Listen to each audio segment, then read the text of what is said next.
Hey, what's going on, YouTube? Y'all come on in. It is your girl Cherie. I am live with another conversation tonight. But before we get started, I want to make sure that you like and subscribe. Make sure you like and subscribe. If you feel like you want to come on and chat with me for a little bit, feel free to do that as well. The link is right there pinned in the comments section. Feel free to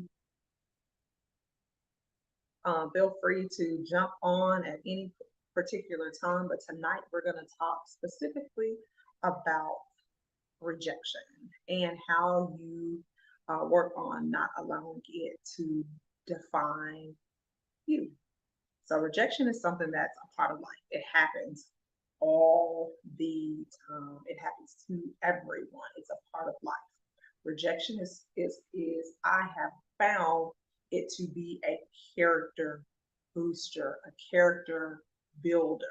And so when you encounter rejection, whether that is in a romantic relationship, which is tend to be one of the top reasons rejections is even a thing, but in a romantic relationship, maybe even when you're maybe looking to advance in your career, you may get rejected because you may not be qualified for the position or they go with a better candidate.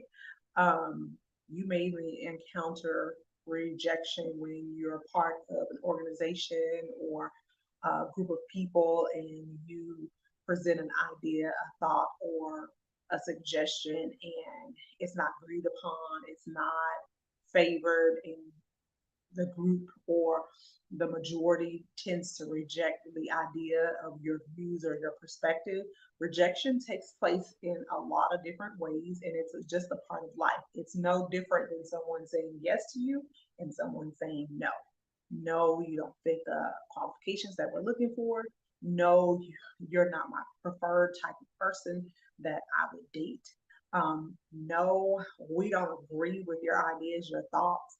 And so rejection presents itself in so many different ways in our lives. And we just have to learn how to not allow it to define who we are and allow it to give us space to learn and grow from it. Because rejection is not a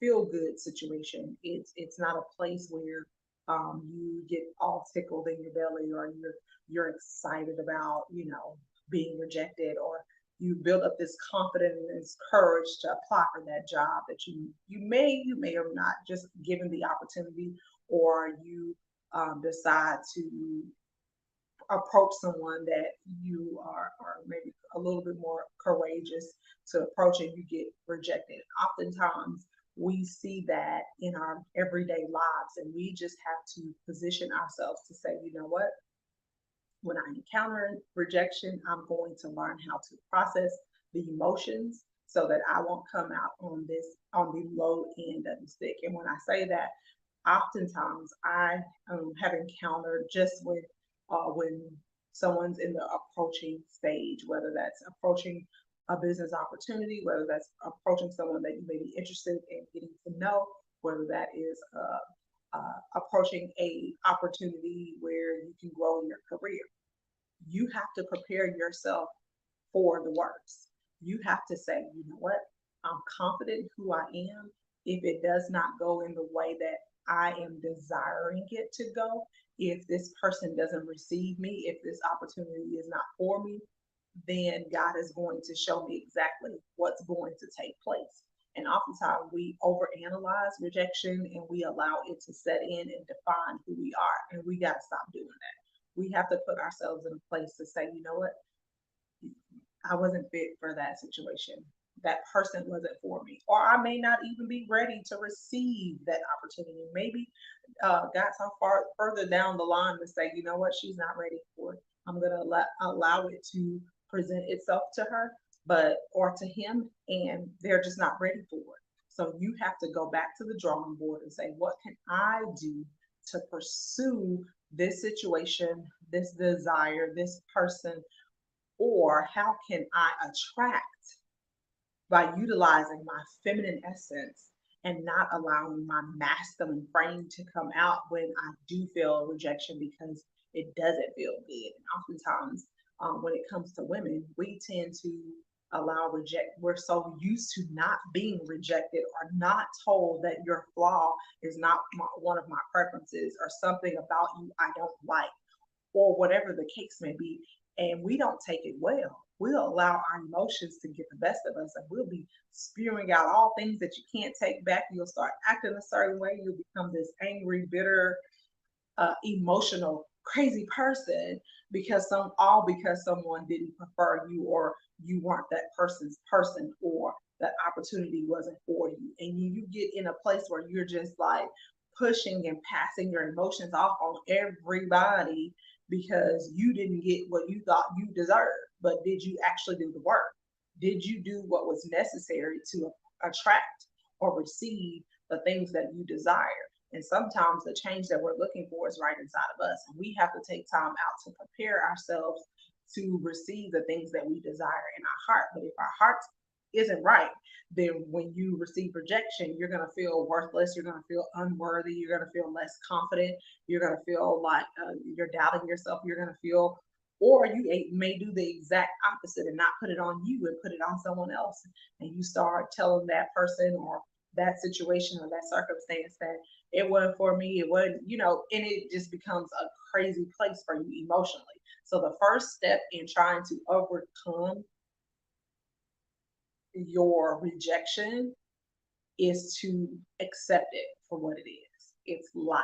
It happens to everybody. It's not going to always work out in your favor. It's not going to be always, I want you just like you want me. There is someone out there, there are people out there are opportunities out there that have your name on it. If you dwell on one no, you dwell on one rejection, you're going to find yourself missing out on the blessings that are in store for you. But you got to work on you. You got to position yourself to mentally say, how can I receive when someone tells me they don't like something about me or they don't like how I do something or my mindset or my approach or my skill level or my understanding? Like, how do I process those emotions? And the thing that I love about being a very, very feminine woman is that your emotions are going to be there and it's okay to feel. You just shouldn't dwell in those emotions. So overcoming a rejection, the biggest thing that you could do to overcome rejection is literally process and accept it for what it is. There's stages to it. You may become angry because it doesn't feel good. You may feel some type of way. You may feel a little low, but that's where you find enough resilience inside of yourself to say, you know what can I learn from this? How can I grow from this? What mistake I may have made in approaching a situation unprepared, approaching someone that I may not be ready to receive, approaching an opportunity that I may have not worked on myself enough to be qualified for. There's so many different layers on how you can process your emotions, where you can start taking maybe on a new skill, getting more skilled in the area that will give you that opportunity once it presents itself. Allowing yourself to work on your femininity and be more feminine so you can attract the masculine man that you desire. Whether that is taking in account building yourself up confidently to be able to address any kind of rejection issues or rejection situations where you don't feel like, oh, well, you ain't this or you ain't that. It's not about that. It's about you being confident in who you are and attracting the people and the situations and the opportunities that are for you. We tend to try to push off and make someone feel less than and inferior or make someone feel bad for rejecting us. But at the end of the day, if you're experiencing rejection, accept it, find a way to find strength in it, and become a better version of yourself. Femininity will allow you to be quiet, be still, be calm enough where you're not reactive, where you're not combative, where you're not too emotional, where you are aggressive and you start tapping into your masculine energy, where you're putting up this wall and you're allowing that rejection to push off emotions onto everyone. You have to be in a place where you're solid in who you are and know that there's room for growth. Know that I can learn from this such circumstance. Know that I can learn from this situation. I can grow through this situation, and I can compartmentalize my emotions so that I won't let it get the best of me. Because one thing that a rejection can lead to is anxiety, depression, feeling low, feeling unconfident, allowing yourself to sit in a situation or a circumstance unfulfilled but comfortable. And you never want to put yourself in a position to be comfortable and unfulfilled. You never want to be on a job or work in a business or in, engaged with people and things that are not for you. It's about you really working on yourself. And I feel like that rejection is a is a character booster. It's going to either make you or break you. And my goal for you on tonight is to help you work through not allowing it to define you and to break you. It is there to help you only gain strength and have some resilience on how you can process your emotions. I think rejection will lead you to being the more emotionally connected person, emotionally mature, so that you can process those feelings and how it's uncomfortable and really put some fire under yourself to say, you know what? That's just the area I need to work on. Let me go learn this new skill so no one can ever deny the fact that the knowledge that I have will allow me to be qualified. Let me go work on the way that I communicate. Let me go work on my physical appearance. Let me go work on how I interact with people. Let me go work on being a little bit more friendly or a little bit more inviting. Let me go work on the way that I think about things and my perspective. Let me work on how I present myself in a job opportunity, how I'm going to display my best, my strengths, and how I'm going to communicate my weaknesses, but knowing that I have a plan in place to make those weaknesses my strengths. There's so many different things and so many different layers that you can do to work on becoming the best version of yourself when you encounter and experience rejection. It's all about how you process it, and it's all about how you react to it. Is it going to be a growing pain, or is it going to be something that's going to set you back and keep you unfulfilled and unrecognized and in your masculine energy? Oftentimes, we as women, we don't like rejection. Men don't like it either, but they process it a little bit better than we do. We tend to start name calling, just going off, saying the wrong things, being overly aggressive, being just all in our masculine frame. And it is just not a good look. If you're going after that man that you desire, you're going to have to be in a place of acting like a lady and being feminine to the thousand degree, being feminine to the thousand degree. No man wants a woman that is in their masculine frame and being a man. No man want a man's man doesn't want to experience a woman in that state. Do they want to go through all of those different challenges, the combativeness, the inability to be quiet and listen, and to be peaceful and be at peace and be his peace?